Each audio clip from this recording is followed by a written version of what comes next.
Hi, today I'll talk about how to use our Newclid website application. On the left, you're going to see we have different groupings of constructions, and on the right, you can see we have a canvas.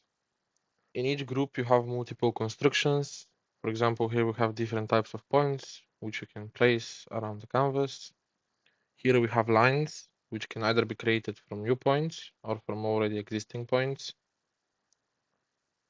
We have circles.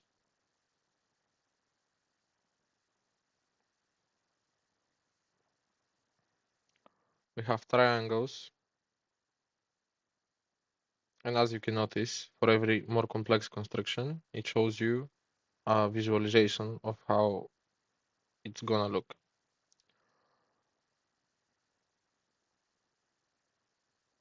And in the bottom, you can see a specific instruction on what you're supposed to do next.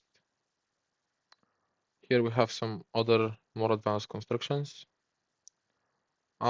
Defining a problem, there's two ways. One is visually, one is using JGEX. I'll show you a quick JGEX. As you can see, a new menu appears, queued, running, and then it obviously shows you how it looks. You can click through the proof steps, the different premises, and then reach the conclusion. Everything is specified, as you can see, and it slowly builds the construction while highlighting the important parts.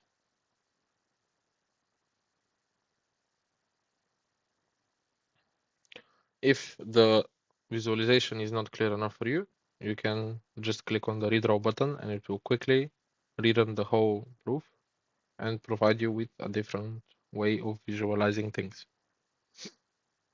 All proofs you have run are available on the Proofs tab. Now I'll show you a quick example of a proof you can define visually.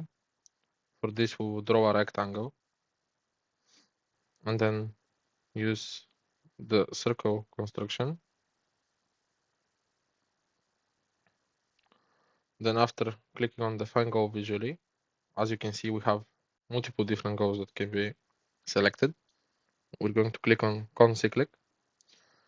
And as you can see on the left, it specifically tells you what you are supposed to do and provides a JGEX preview. It's easy as clicking submit, and then it's straightforward like the other proof. Of course, you still have the redraw button and everything.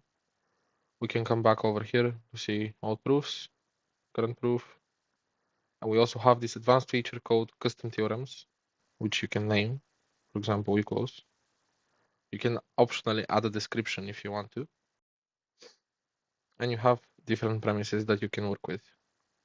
For each premise you select, you can then fill in the blanks basically, and then have a conclusion.